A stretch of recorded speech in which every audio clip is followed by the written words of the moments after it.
My name is Caroline Ray. I'm 38 years old, and I build things most people never see, like anonymous apps that help veterans talk about trauma without saying their name out loud. 2 months ago, I sold my company for just over $9 million. Quiet little app, quiet little woman. But when you do something that helps people, the world notices. And someone noticed. I was finally ready to buy my dream home, a craftsman estate near Bainbridge Island, with floor-to-ceiling windows and silence you could feel. The kind of place where no one knocks unless you ask them to. The seller was old school. She didn't trust wiring money, especially not for something this personal. She wanted cash. So I did the unthinkable. I withdrew $4.9 million in actual cash. I had the bank prep it in 3 large duffel bags, each one stacked with $500 bills, 22 pounds per bag, 66 pounds of pressure I didn't yet understand. I arranged for private security. I hired the best transport firm owned by a veteran I trusted. Everything was timed, everything rehearsed. The money was never supposed to leave my sight. But just for one night, just one, I stored it at my mother's house. Her name is Donna Ray. She's 65. Raised me and my younger sister Mallory on her own. She was the definition of sacrifice. So when I needed a place to hold the money before the final meeting with the seller, I chose the woman who had once pawned her wedding ring so we could eat. That night, I slept in my childhood bedroom. Same wallpaper with faded stars, same twin mattress that never quite supported my back. The duffel bags were in the wall safe. I had it installed for my mom 5 years ago, digitally locked, fireproof, nearly impossible to crack without a code. I stood in that room, looked around and thought, this is the safest place in the world. Mallory was there too. She had flown in from Florida for what she called some much-needed sister time. I remember her looking at the bags, then back at me. "You're actually going to carry that to a closing?" "That's insane," she said, laughing. Mom just poured wine. To new beginnings, she toasted. We clinked glasses. And I really thought we were all right. The next morning, I woke up to stillness. No footsteps in the kitchen, no smell of toast or burnt coffee, no sound of my mother humming hymns while watering the ivy. Just silence. I padded down the hallway, still in the same sweatshirt from the night before. "Mom," I called. Nothing. Her bedroom was neat, pillow creases intact. The bathroom door hung open like no one had touched it. Mallory's room was empty, her suitcase gone, her phone charger missing. My stomach turned cold. I sprinted to the office. The wall panel was ajar, the safe open. The duffel bags were gone, all of them. No note, no missed call, no explanation. Until I opened the fridge. There, stuck by a smiley face magnet, was a piece of paper in my mother's handwriting. I read it once, then twice. "Thanks for your money. Now we can live our dream life. Don't try to find us." I froze. The hum of the fridge was the only thing alive in that kitchen. I sat down on the floor, legs collapsing underneath me. The letter still in my hand. 66 pounds. Gone. They took everything except the truth. And that's when I laughed. Not loud, just a quiet, broken sound. Because the bags they took, they didn't carry what they thought they did. And what they left behind was me. Not broken, not ruined, just finally awake. This is the story of how I was betrayed by the people I trusted most, and how I let the truth slow silent and surgical bring them back to me. Not for revenge, but for something far heavier. Justice. And if you're still listening, just know, sometimes the greatest comeback starts with disappearance. I grew up in a 2-bedroom rental behind a gas station on the edge of Tacoma. The walls were thin enough to hear the neighbors arguing. The heater clicked, but never truly warmed. My mother worked 2 jobs: hospital radiology technician by day, hotel laundry shift by night. She was the kind of woman who never asked for help but always gave it. She cut her own hair in the kitchen sink. She bought off-brand cereal in bulk. She reused gift wrap. Her name is Donna Ray. She raised me and my sister Mallory without complaint, at least not the kind you could hear. Mallory is 6 years younger than me, born when I was already aware enough to understand that we were surviving, not living. I remember the winter we lost power. Donna lit candles, made campfire stories out of nothing, and cooked rice on a camping stove she borrowed from a coworker. I thought it was magical. Only years later did I realize she had skipped dinner entirely. She used to say, "Don't ever let people know you're tired. Just get up and go again." That's who she was. When I got a partial scholarship to UW and worked 3 jobs to cover the rest, she sent $10 bills folded in church bulletins. When I started building the Veterans Mental Health app that would become everything, she was the first person I told. Her response, "Just don't quit your day job yet." Still, she supported me in her own way, watching my dog when I coded through the night packing leftover pasta for me to take home. When the app got acquired and my name hit a few tech columns, she cut out the articles and taped them to her fridge. That fridge. I keep thinking about it. About how many frozen meals we stored there over the years. About how her handwriting looked slanted right always in blue pen. Mallory was different, always chasing new starts. She dropped out of college. Her first year tried community college twice more, then moved to Florida with a boyfriend who called himself an entrepreneur and turned out to be unemployed. Still, I helped. I sent money for rent for emergency dental work for a car that broke down 6 states away. She called me controlling. I thought I was being responsible. Looking back, maybe we were all telling ourselves stories to survive. When the acquisition went through, I called them both the same day. Mom listened quietly. Mallory squealed. Then Mallory asked if I could invest in a spa idea she had. Donna just said, "Well, all those nights eating noodles paid off, I guess." I waited for pride in her voice. Or joy. Something warm. But it never came. Her voice was steady. Neutral. Polite, even. Like she was talking to a neighbor's child, not her own. I remember staring at the phone screen wondering why her congratulations felt like a resignation. That was the first fracture. Small. Silent. Like a tiny crack in a glass that still holds water. You don't see it at first. You don't want to. Because loyalty isn't a logic. It's a reflex. And mine. It was muscle memory. Because this was the woman who gave up everything so I could have anything. The woman who used to say, "Even if we don't have much, we still have us." So when I needed a safe place to store $4.9 million in cash, just for one night, I chose her house. Because trust, like love, doesn't always ask questions. But maybe it should. I started building the app in my laundry room. At the time, I was working full-time in clinical operations for a mental health nonprofit, and moonlighting as a freelance UI consultant to pay rent. The idea came after I lost a close friend, Mike, a veteran I met in college who took his life after one too many silent battles. The night after his funeral, I sat on my floor surrounded by unopened mail and lukewarm coffee and wrote down a single sentence. What if they didn't have to say their name to get help? That became the blueprint. A clean encrypted mobile platform where veterans could access anonymous professional trauma-informed support without logging and registering or reliving paperwork. I called it Silent Harbor. In the beginning, no one wanted to fund it. Too small, too niche, too hard to scale. But I didn't care. I wasn't building it for venture capitalists. I was building it for people like Mike. 3 years in the app had quietly grown to tens of thousands of users, mostly through word of mouth. Therapists started volunteering. A retired military psychologist offered to advise pro bono.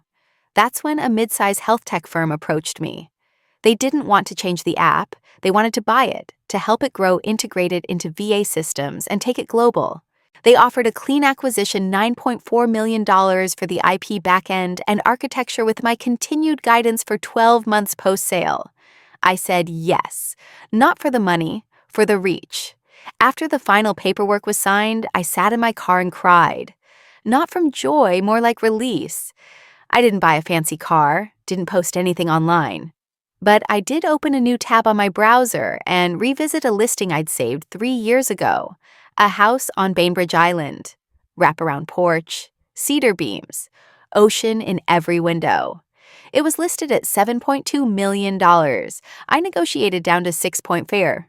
I had the loan pre-approved, but wanted to sweeten the offer. So I planned to bring $4.9 million in cash. Unusual, yes, but compelling. There was only one problem. The seller didn't trust wires. She had been burned in a fraud scheme before and now insisted on face-to-face, same-day cash transactions. My realtor was skeptical. I wasn't. I get it. When you've lived through certain kinds of violation, caution becomes religion. So I scheduled a cash withdrawal with my private banking manager. It would take 48 hours to assemble and verify. 3 large duffel bags sealed in tamper-proof bundles. I hired a private security firm owned by a veteran named Kyle, someone who understood both logistics and discretion. I had planned to store the money in a downtown secure vault overnight. But that same week, my apartment building was undergoing system upgrades, and I didn't want unknown electricians walking around. That's when I thought of Mom. Her house had a professional wall safe, the kind I helped install 5 years earlier, back when she was worried about the world going sideways.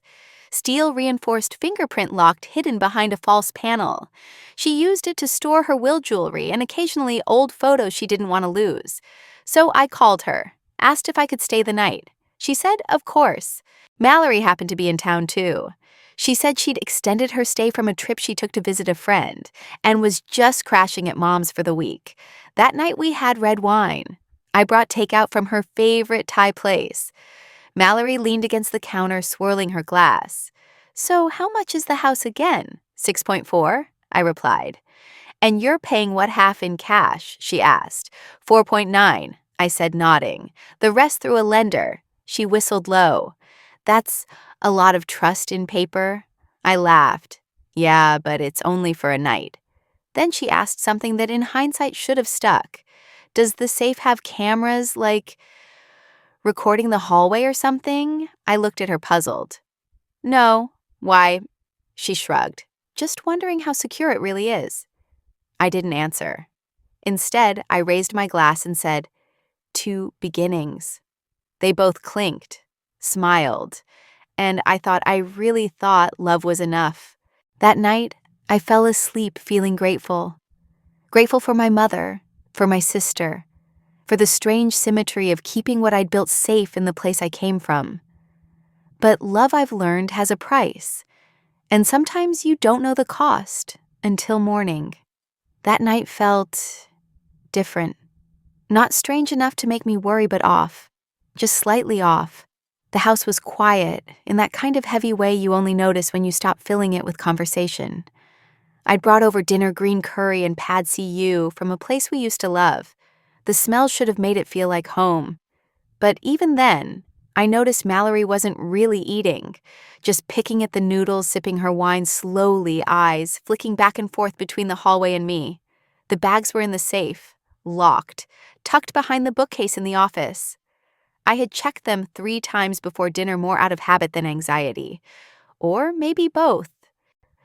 Mom brought out a bottle of wine I'd given her the year before, an expensive red from a vineyard outside Sonoma. I had wrapped it with a handwritten note, "For a future we'll both enjoy." She poured it like it was tap water. No pause, no ceremony. I remember how the liquid hit the glass, clean, deep, final. She raised her glass, looked at me across the table and said, "If you lost everything tomorrow, what would you do?" The question hung in the air. I blinked. "What do you mean?" She shrugged, swirled the glass in her hand. "The house, the company, the money. All of it. If it just disappeared." Mallory chuckled like it was a joke. "Seriously, Caroline, would you just start over, build another app from scratch?" I smiled, tried to match their energy. I guess I'd figure it out. But I'm not planning on losing anything. Mom leaned back. People don't plan on loss. It just shows up. At the time, I thought she was just being philosophical. Wine made her sentimental sometimes. She kept going. "You work so hard, you give so much. It's admirable. But exhausting to watch." I didn't know what to say to that. So I looked at Mallory. She raised her eyebrows like she agreed. "You always think you're responsible for everything," Mallory said, stirring her wine with the base of her fork. "Even when you don't have to be." "I don't think that," I replied gently. "I just try to help where I can." Mallory rolled her eyes. You think helping is the same as loving. That one stung a little. I looked at Mom expecting her to correct her. She didn't. Instead, she asked another question. Do you trust that safe? The air in the room shifted. I helped install it, I said. It's fine. But really trust it, she pressed. Would you bet your life on it? I gave a half laugh. No one's betting lives, Mom. It's one night. Mallory reached for more wine. You always have backup plans. What's your backup this time? I shook my head. There's no need for one. The security team picks me up at 9. I'll have the bags in the seller's hands by 11. They both nodded slowly. I remember thinking they were just nervous for me, that they didn't understand how these deals worked. That's what I told myself. Because the alternative, the darker possibility, was too hard to imagine. And when you've loved someone your whole life, imagination comes with blinders. We finished dinner. I offered to clean up, but Mom insisted. Mallory disappeared down the hall. Before I went to bed, I checked the safe again. Everything was where it should be, the red seals intact. As I turned to leave the room, I saw Mom in the doorway. She was holding a dish towel, drying her hands. She looked at me for a long moment, then said, It's a big thing you're doing. That kind of money? It changes people. It doesn't have to, I replied. No, she said, but it does. I should have understood then. I should have heard it for what it was. Not worry, not reflection, warning. But I didn't. Because love makes you listen selectively. And I wanted to believe that this was still my home, that the people inside it were still mine. That night I lay in bed staring at the glow-in-the-dark stars that still clung to my ceiling. And I told myself again and again, it's just one night. Just one night, just one night. But when morning came, it was already too late. The safe was my idea, or at least I thought it was. 5 years ago, after a string of home burglaries in Mom's neighborhood, I sat her down and said we should invest in something secure.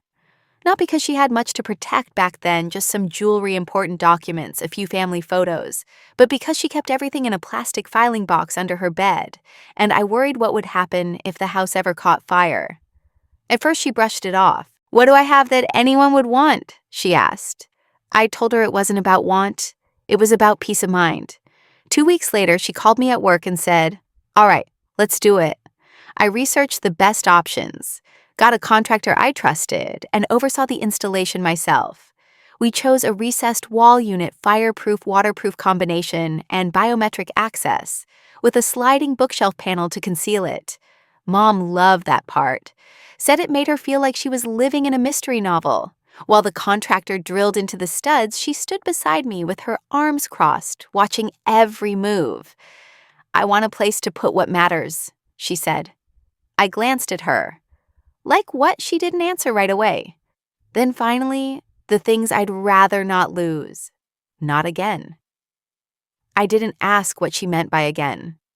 There were always pieces of her past I wasn't invited into. And maybe that was the first mistake. I took silence as stability. The safe became part of the house. Normal.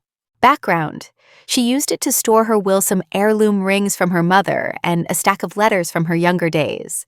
Over the years, I'd offered to help her organize it, digitize things, create backups.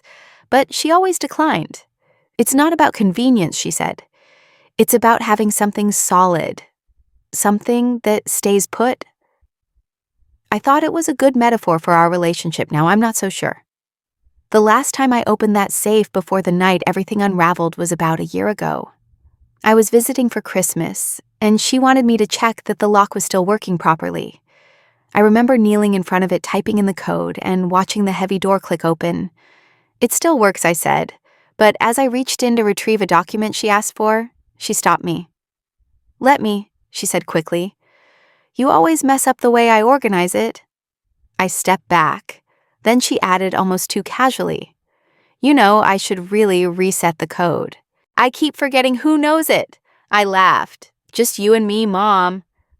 That's the whole point. She didn't laugh with me. Instead, she turned her back, slightly shielding the contents as she rifled through the folders. I let it go. Just like I let it go 2 nights ago when, after placing the bags in the safe, I offered to close it myself. Mom was standing right behind me. The 2 security guards had just left. Mallory had wandered into the kitchen. I reached for the keypad, and she said, "No, let me do it. It's faster if I don't get distracted. I always forget the numbers when someone's watching." I stepped aside. She punched in the code quickly, then shut the door with both hands. I didn't think twice. Why would I? It was her safe, her house, her rules. But now in hindsight, it's clear that was the first lie. Not a lie of words, but of intention. She didn't want help. She wanted access. Alone. And I gave it to her. Because I trusted the safe. Because I trusted the woman who once said, "This is where I'll keep what I treasure most." I assumed she meant old photographs, birth certificates, a wedding band that no longer had a story. It never occurred to me that she might have meant opportunity, a locked door, a clean escape, a future that didn't include me. Now every time I replay that moment, her hands on the keypad, her quick breath as she pressed the digits, I wonder how long she'd rehearsed it, how long she'd waited for the right night, and how I, the daughter who gave her that safe, never thought to change the code. The morning air was cold, heavier than it should have been for late spring. Light leaked in through the curtains, casting long bars across the floor like prison shadows. For a full minute, I thought I was dreaming, or sleepwalking, or maybe I had moved the bags and forgotten. But the safe was open, wide, gaping. The shelves bare, except for a single lint thread that caught the morning light like a spider strand. I stood there, my breath shallow, my mind racing through impossible equations. Was I robbed? Had I misplaced them? Did someone know I locked it myself? I watched her seal it. I was there. I called out again, "Mom." Then louder, "Mallory."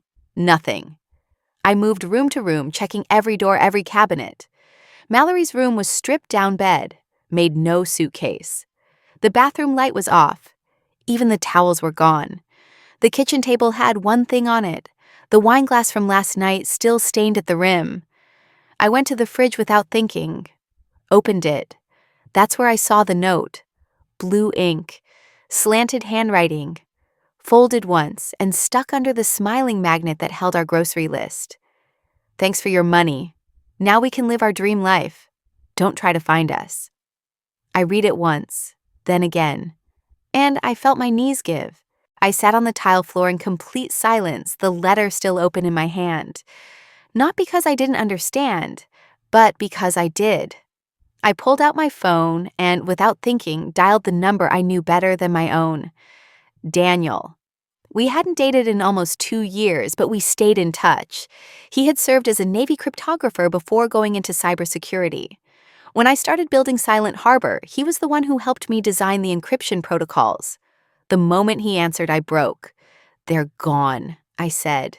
"The money, my mom, Mallory, everything." He didn't ask for context. "Where are you?" "At her house." "I'm coming. Don't touch anything." He arrived 20 minutes later in a navy hoodie and cargo boots, his hair still wet from the shower. I must have looked like a ghost, barefoot, disheveled, the note trembling between my fingers. Daniel walked past me and went straight to the office. He crouched in front of the safe, examined the keypad, the hinges, the dust along the edges. "No forced entry," he murmured. "They had access." "I gave it to them," I said quietly. He turned to the bookshelf across the room.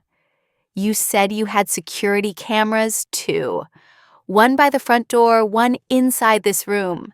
Wired, not wireless." He followed the cable from the camera along the wall, down behind the cabinet. Then he cursed softly. What the cable was unplugged and snipped, he held it up. Clean cut, precise. "They planned this?" I whispered. He looked at me, eyes steady. "Yeah, they did."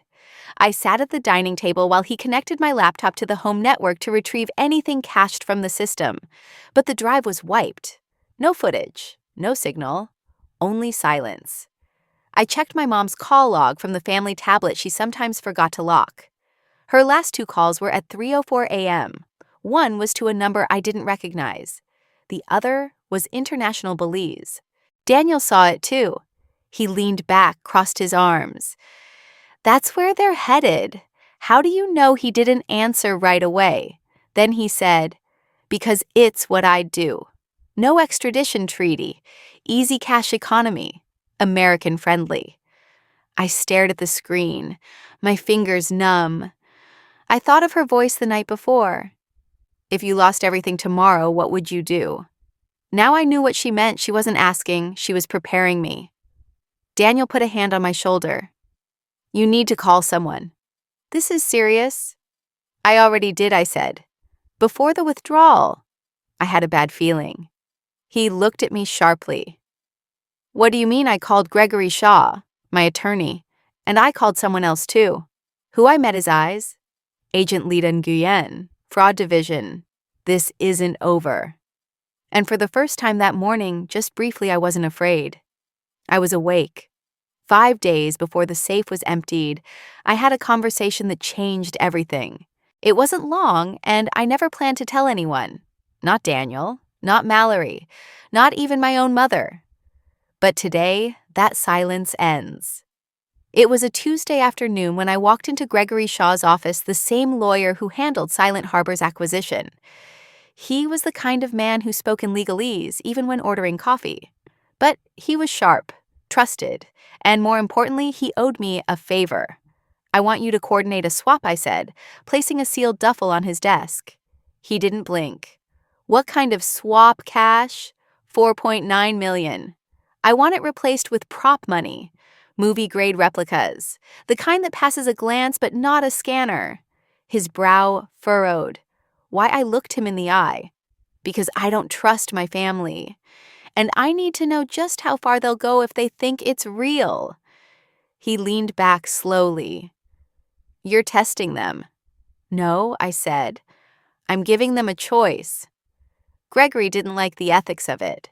But legally, there was no crime in using props, especially ones clearly labeled for cinematic use if inspected up close. The bag I gave him contained the real cash I'd withdrawn. He returned it to me 2 days later, looking identical. Weight, texture. Even the security bands were preserved. He added one more thing, a chip. Each stack has a GPS microbeacon, he explained. Passive until removed from a 10-meter radius. Then it pings every 12 hours. Long-life battery, practically untraceable. I nodded. Seal it. I don't want to know where the signal goes unless I need to. And now, sitting at the dining table of a house that suddenly felt far too quiet, I knew it was time to find out. Daniel watched me pace the room with my phone pressed to my ear. You're calling Shaw? Yeah, I need him to activate the pings. He frowned. What pings? I hesitated. Then I told him everything. From the gut feeling to the lawyer meeting to the decoy cash. Daniel's eyes widened. You swapped the money 5 days ago. I knew something felt off. The way Mallory kept asking about wire transfers. The way Mom kept pressing for timelines. It didn't feel like interest. It felt like planning. He let out a low whistle. Jesus, Caroline, that's cold. No, I said. That's protected. I wasn't trying to trick them. I just couldn't ignore the feeling. Gregory picked up on the third ring. It happened, didn't it? Yes, I said. Activate the signals. He paused. You're sure they think they got away with nearly $5 million? I need to know where they are. He murmured something to his assistant, then came back on the line. First ping came from southern Texas. Second 30 minutes ago, Belize City. Daniel met my eyes. Told you, Gregory continued. Do you want to notify authorities? Not yet, I said.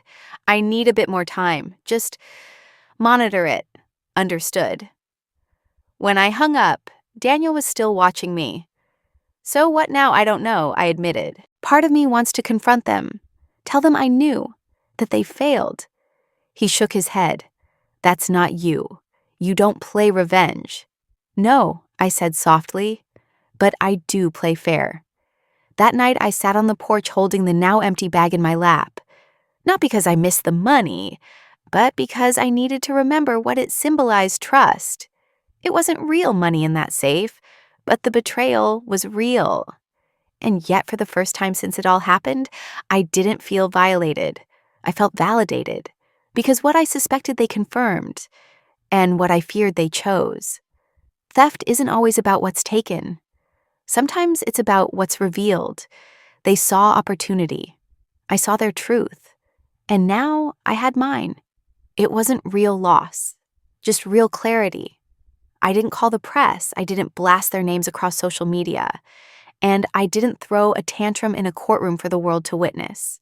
That wasn't the kind of story I wanted told. Not by tabloids, not by gossip channels, not even by well-meaning friends. What I did was much quieter, more deliberate.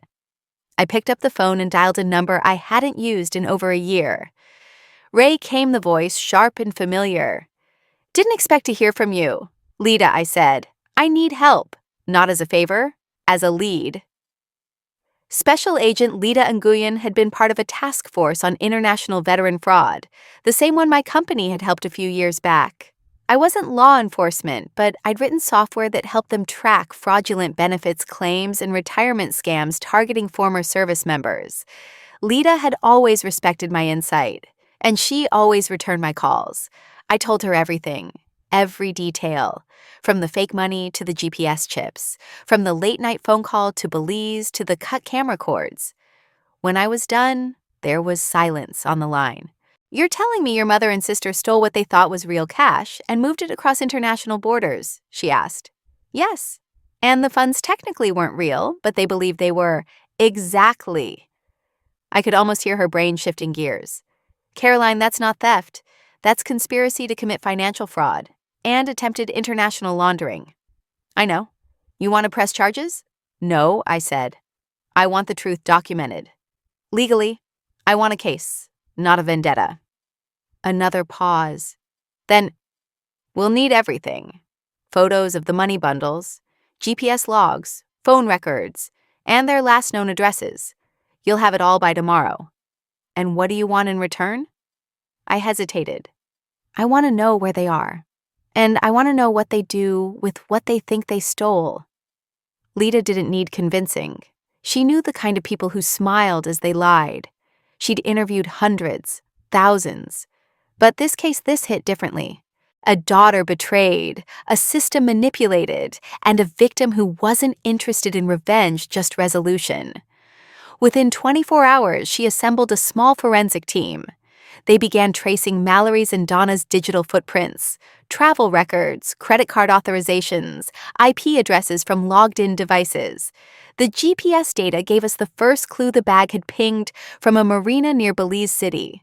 From there, it moved west into a gated coastal community with a reputation for sheltering quiet wealth and no-questions-asked banking. Meanwhile, Mallory's Instagram, previously dormant, suddenly sprang to life under a new handle, a newstart.tropic. It wasn't smart, but it was exactly her half-cautious, half-bragging. The photos came in waves: a sunset over turquoise water, a wine glass by an infinity pool, a plate of lobster on a private terrace. But then one picture made me freeze, not because of what was in it, but because of who. Mallory was sitting on a white porch swing. Donna stood beside her holding a glass of what looked like champagne. They weren't hiding, they were smiling, at peace, wearing linen and pearls like they'd been born to luxury. Behind them, a villa, expensive, whitewashed, a mansion by Belizean standards. The caption read, "Finally living the life we deserve. No more waiting, no more limits." Daniel was sitting beside me when I saw it. He didn't speak. Neither did I. It wasn't rage I felt. It was confirmation. I'd always hoped there was still love in them, still conscience, still some tether to the woman who raised me and the girl I used to carry to school when she was too tired to walk. But the smiles in that photo weren't the smiles of people who were sorry. They were the smiles of people who never looked back. I turned my phone to Lita. "It's time," I said. She nodded. "We'll prepare the affidavit. Belize cooperates on financial crimes. They'll be flagged within hours." And just like that, I chose. Not revenge. Not chaos. Just law. Just truth. Because someday I wanted to be able to look in the mirror and say I did this right, even if no one ever thanked me, even if justice came wrapped in silence. The GPS signals came in waves like pulses from a stubborn heart refusing to quiet. Every morning I opened the app Gregory had helped me install, one that only I could access with a fingerprint and a key phrase.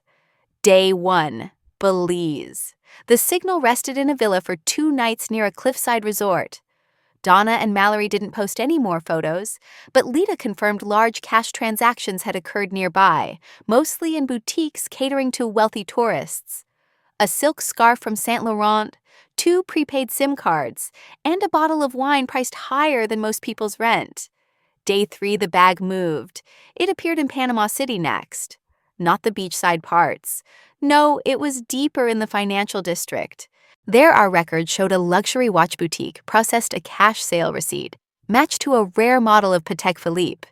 The payment was made in large U.S. bills. Day 6, Madrid, Spain. This was the first place the trail felt emotional. It wasn't just about luxury anymore. Mallory had booked a stay in a restored castle outside the city, something a dreamer might do. Something a little girl might have pointed to in a magazine once and whispered, "Someday." I felt that whisper in my bones. And I remembered something strange when we were children. Mom used to collect postcards of Europe. She kept them in an old shoebox hidden under her bed. Most were blank, but on the back of one card from Madrid she'd written in blue ink, "If I ever get out, I'll live like they do." No one telling me no. She'd never said who they were. Now I understood. By day 9, they were in Italy. Florence, specifically. The signal from the GPS slowed. Maybe they were resting, maybe just celebrating. A high-end Hermes store processed a 5-figure cash sale. The item, a Kelly bag, classic tan, identifiable. The cashier remembered them mother and daughter American laughing, saying something about celebrating freedom. The irony nearly undid me, because in a way, they were free. They had walked away from every rule they'd ever taught me. They were no longer burdened by reputation or accountability or even the past. They didn't care about the cost of what they took, not just the fake money, but the trust I'd built over years. And yet, part of me still followed. Not just because I had to, but because I needed to see where love ends. We think betrayal is a single blow, a knife between the ribs. But that's not how it felt watching that little dot jump from country to country. It felt like watching someone slowly forget your name, your birthday, your favorite song. Watching them trade you in bit by bit for champagne, silk, and silence. Daniel kept me grounded. He tracked their flights, booked our hotels, made sure we stayed legal. He reminded me that this was evidence gathering, not emotional chasing. But some days I wasn't so sure. In Florence, I stood outside the boutique an hour after they left. I didn't go in. I didn't ask questions. I just sat on a bench and watched the street. And I remembered I was 9 the first time I heard my mother say it. If I ever get real money, she told a neighbor, I'll go somewhere far. Start over. Live a life that's mine, not borrowed. At the time, I thought it was just sadness, a fantasy. A sigh from a woman carrying 2 jobs and 1 broken marriage. But maybe it was more. Maybe it was a promise to herself to leave when she finally could. It's strange what you inherit. Not just genes or gestures, but hunger and dreams. And in my case, perhaps even her escape plan. But I didn't stop following. Not yet, because beneath all the data and details, I still needed something more than closure. I needed to know where they go once the money ran dry. Because that's the thing about fantasy. It burns fast and leaves nothing but ash. So I followed them, not to punish, not even to confront, but to witness. Because if love is a story, then betrayal is its epilogue. And I was determined to read every word. I didn't want to go. When Lita confirmed the final GPS ping near Lake Como in a rented villa under a false name, I almost told her to send the agents without me. Let them handle it. Let the law close the loop. I had the proof, the pictures, the trail. But Gregory, calm as ever, folded his hands over a thick folder and said, "Caroline, you need to end this with your own eyes. Not for the case for yourself. It wasn't a push. It was an anchor." And I knew he was right. So I flew to Milan. The city was cold when I landed. Late spring, but the wind was sharp. I didn't pack much, just one coat, a scarf, and the one pair of boots I used to wear to veteran fundraisers when I still believed in things like legacy. Daniel met me at the airport. He didn't speak. He didn't need to. His hand brushed mine as we walked to the car. That was enough. The drive to Lake Como felt unreal. Postcard villages blurred past the window.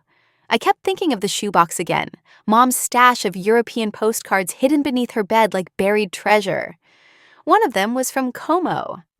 I remembered it had a handwritten note on the back, "For peace." For once, just peace. Maybe that's what she was chasing. Maybe that's all any of us are ever chasing. The villa wasn't grand, not compared to what they could have afforded, but it was quiet, tucked into the trees with a narrow driveway and a balcony that overlooked the water. A place designed for hiding in plain sight. Interpol had arrived 2 hours before us. They waited until the GPS trackers confirmed everyone was inside. Donna, Mallory, a local driver, and 3 designer suitcases stuffed with untraceable cash. Lita stood near the back entrance. She nodded once when she saw me. "You ready?" she asked. I wasn't. But I said yes. The moment I stepped through that door, time folded. Not in some dramatic cinematic way. There were no violins, no screams. Just air. Thick, still scented faintly of citrus and perfume. I didn't go into the living room right away. I stood in the hallway and listened. I heard laughter. My mother's voice. She was talking about risotto. Mallory said something about silk sheets. Then someone made a joke and they both laughed again. And that was the moment I knew I wasn't angry. I was broken. Not shattered, not destroyed, just cracked down the middle. Because all my life I had imagined us as something hard-won. A family built not on tradition or privilege, but survival. Sacrifice. The kind of bond that comes from late-night shifts and shared ramen noodles and hand-me-down coats. But what I saw through that narrow hallway was that they didn't miss me. They weren't crying. They weren't hiding. They were free. And somehow that hurt more than any theft, because it made me realize I'd been holding on to a version of them that never truly existed. Miss Ray, an agent, whispered behind me, "We need to move." I nodded. Lita entered first, calm, precise. She announced herself, and suddenly the villa shifted from warm to brittle. Mallory froze. Donna stood, her eyes locked onto mine across the room. No panic, no shame, just recognition. And then something else. Disappointment. As if I'd broken the rules of a game she thought I didn't understand. I didn't say a word. They didn't either. Handcuffs clicked, bags were opened, cash was logged. The whole operation took less than 20 minutes. The house fell silent, and I stood there in the center of the room staring at a half-finished glass of wine and an untouched bowl of olives. The last thing Donna said as they walked her out wasn't an apology. It was this, "You were always too careful." "That's why I knew you'd be watching." Then she smiled. A mother's smile. Warm, familiar, cruel. Later back in the hotel, I sat by the window and tried to feel proud, or relieved, or vindicated. But all I felt was a strange kind of emptiness. Not because I lost money, but because I lost the illusion that love always means loyalty. That night, Gregory poured me a glass of water and said quietly, "You did the right thing." And I believed him. But it didn't feel like victory. It felt like burial, of a childhood that never was, of a family that never tried, of a girl who finally saw the truth and still wished it hadn't come. They always said Milan had the best light. And that evening, it was true. The sun was just low enough to make the glass shimmer and the cobblestones glow. But I didn't feel it. Not really. My heartbeat was too loud, too steady. The maitre d' greeted me politely. then glanced at the bag in my hand, a structured leather satchel just big enough to carry the thing that would end all of this. He led me through the restaurant with the kind of discretion that only exists in high society. No questions, no delays. And then I saw them, seated near the window, a bottle of wine between them. Chateau Margaux, if I recognize the label correctly. Vintage, obscenely expensive, 2 glasses half full. Mallory laughing. Donna mid-sentence pausing only to reach for her fork. They hadn't even changed their names on the reservation. I stopped at the edge of the table. The air shifted. Mallory froze with her glass halfway to her lips. Donna didn't flinch, didn't even blink. But I saw it, the tiniest twitch at the corner of her mouth. She'd seen the bag. "Good evening," I said calmly, placing it down on the white tablecloth. "Thank you for holding on to this for me." Mallory blinked. "What, how you left something in the villa?" I added smoothly. "Something I needed to pick up in person." Donna smiled. That smile again. Like we were sharing an inside joke. "Caroline, you really should have called ahead. I thought a surprise would be more educational." I unzipped the bag, slowly, deliberately. Inside the neatly stacked bundles of cash they thought they'd gotten away with. The same bundles that had been wired with GPS chips dusted with fine tracing powder and substituted 5 days before they ever touched them. Prop money security grade indistinguishable from real bills until closely examined. Useless beyond appearance. I pulled out a single bundle and held it up to the light. "You see this?" I said softly, rotating it until the watermark, or rather the lack of it, was visible. "Looks perfect, doesn't it? Texture, weight, color." I clicked a small pen light from my coat pocket and shone it through the bill. Only there's no embedded thread, no microprint, no iridescent strip. I smiled. "It's not real. Just like your loyalty." Mallory's face crumpled. This can't be." Donna leaned back, still calm, still composed. "You've always liked theatrics, Caroline." "No," I said. "I like facts." And at that exact moment, as if choreographed Interpol agents moved in. Not with guns, not with shouting, just quiet authority. One to each side of the table, one behind me. Lita entered, last badge in hand. Her eyes met mine for a second, no words spoken. "Donna Ray, Mallory Ray." Her voice was steady. "You are under investigation for conspiracy to commit international financial fraud and attempted trafficking of counterfeit funds." Mallory gasped. No, wait." Donna didn't move. "You won't find anything on us," she said evenly. "Except a trail of credit purchases," I replied, 2 false passports, 1 villa lease paid in untraceable currency, and a phone call to Belize at 3:00 a.m. Mallory's eyes darted. "How did you? I've had a long head start." The agents moved efficiently. They secured the area without disrupting the other diners. No chaos, just inevitability. As Donna stood, she looked at me again, really looked. Not with hatred, not even regret, with calculation. "I underestimated you," she said softly.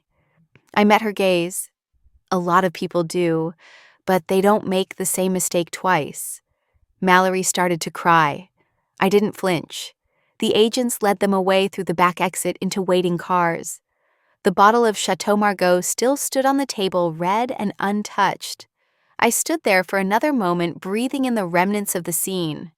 My bag sat open. The false money still gleamed in the fading light. A waiter approached hesitantly. "Would you like to be seated, Miss No?" I replied. "I've had enough for tonight." As I stepped outside, the sky had turned deep blue tinged with silver. The streetlights flickered on. Somewhere in the distance, a motorbike rumbled by. I walked slowly. No rush, no panic. I thought I'd feel triumphant, or at least relieved. Instead, I felt like I'd closed a book I never wanted to finish. That night, I didn't go back to the hotel. I sat on a bench by the canal, listened to the water move, watched people pass by in pairs and small groups, laughing, living. And I wondered, was there a version of this story where we all ended up at this table together, not as adversaries, but as a family maybe?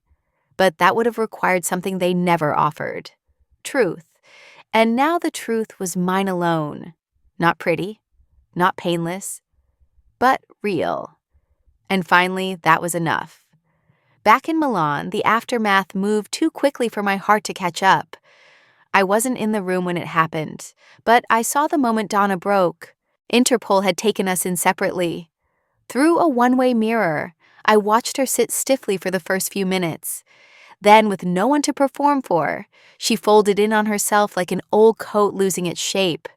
Her shoulders caved, her voice cracked, her hands trembled when she asked for water.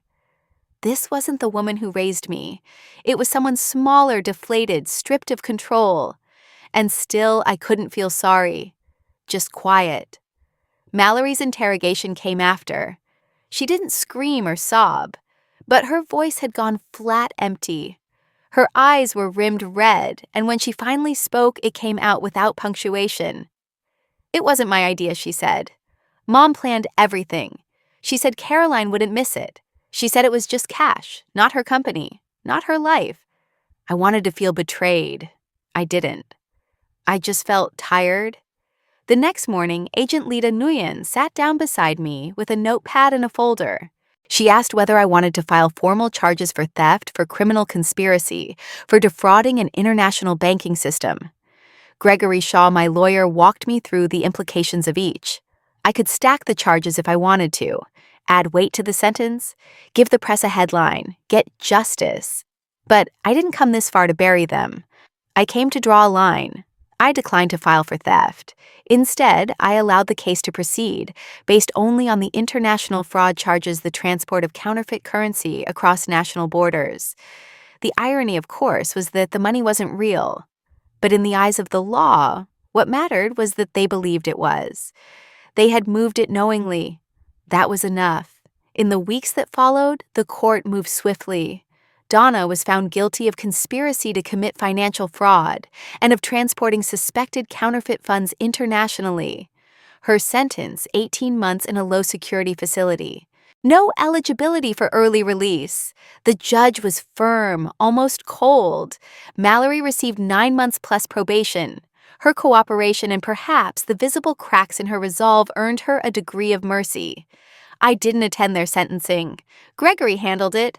I stayed in Bainbridge. But I did receive 2 letters. The first was typed Mallory's. Formal, emotionless, almost as if dictated by someone else. She signed it without flourish. The second was handwritten Donna's. Angry. Sharp-edged. She accused me of betrayal. Of using the law as a weapon. Of pretending to be above the family that made me. "You think you're better than us," she wrote.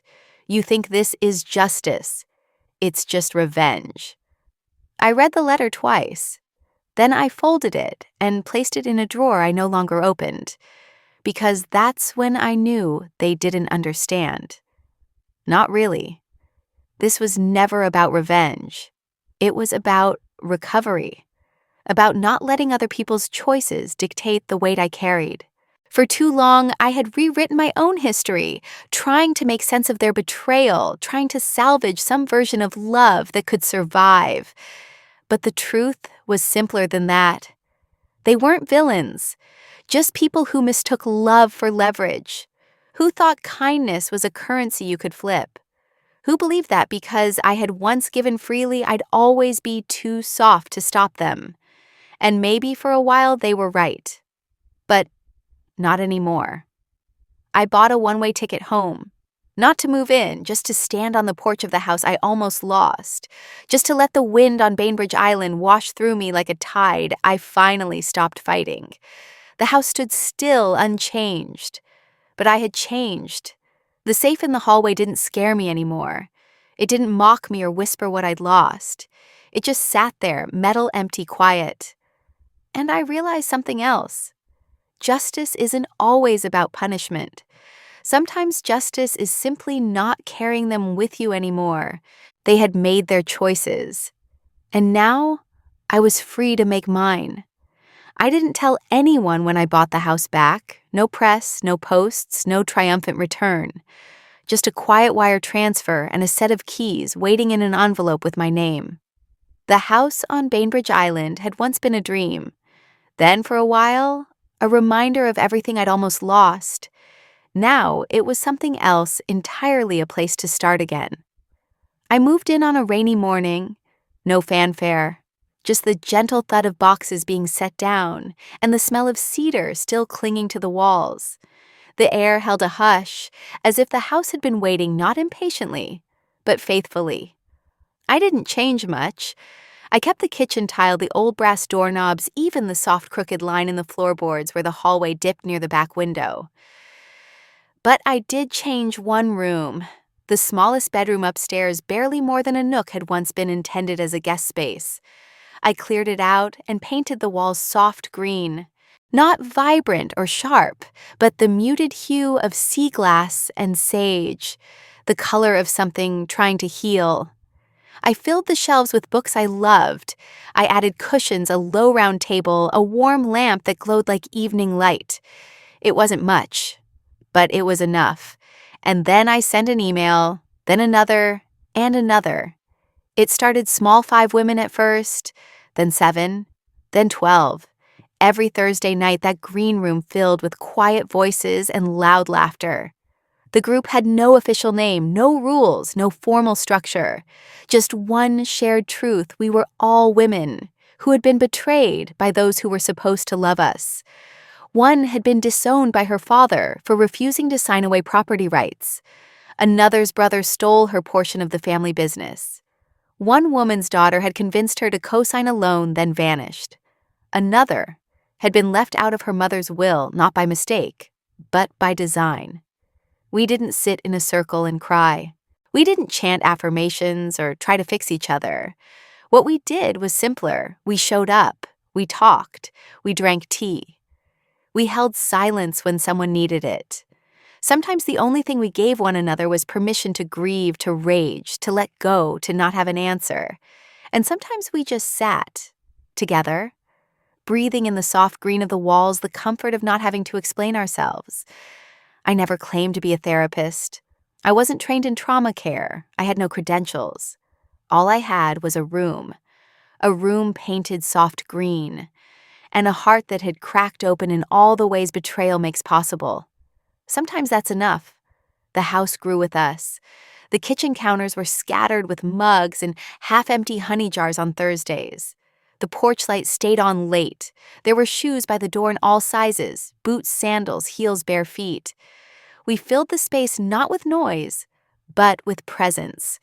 And slowly, I felt something change in me. Not forgiveness, not yet, but peace. The kind that comes when you no longer shape your life around people who dropped you the moment you needed holding. Sometimes I'd walk past the hallway closet where the safe still sat. Not once did I open it. I didn't need to. Its emptiness didn't haunt me anymore, because I had learned that not all losses are tragedies. Some are release. The counterfeit cashed the villa in Milan, the courtroom, the shattered ties, none of it had destroyed me. If anything, it cleared the space I hadn't realized I needed. And in that space, something real could grow. On our 6-month gathering, someone brought cupcakes. Another brought tulips. We didn't toast to healing. We didn't need to. We were healing in the showing up. One woman said as she closed her book that night, "I used to think survival meant hiding the cracks.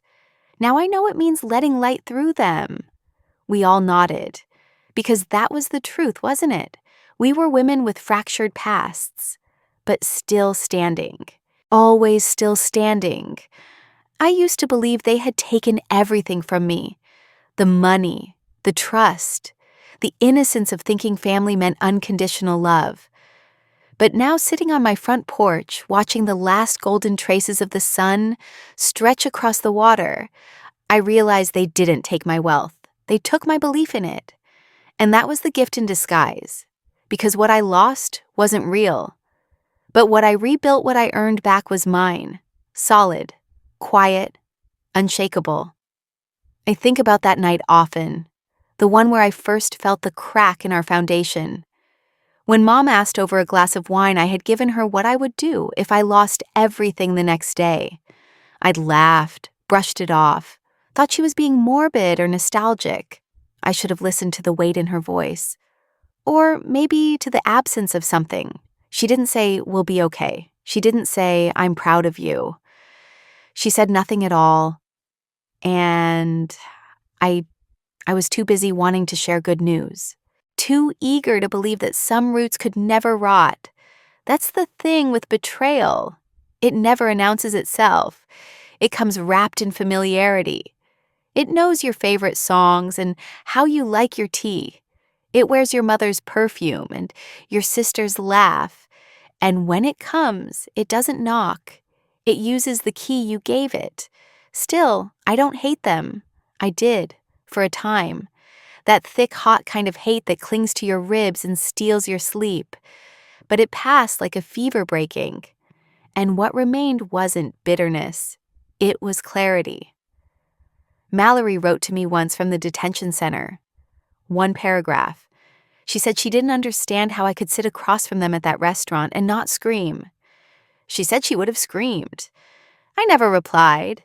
But if I could tell her now, I'd say, the louder the world becomes, the more radical silence is. And I had chosen silence. Not weakness, not surrender, but completion. Mom's sentencing was shorter than expected. 18 months. She was released early for good behavior. I never visited. I heard she spends most of her time in a shared flat now somewhere in Nevada. Mallory moved back to the East Coast. I sometimes imagine her walking past bookstores with my name on the cover. One of the few interviews I agreed to, not for fame, but to remind women like me they weren't alone. I wrote letters, not to send, just to breathe.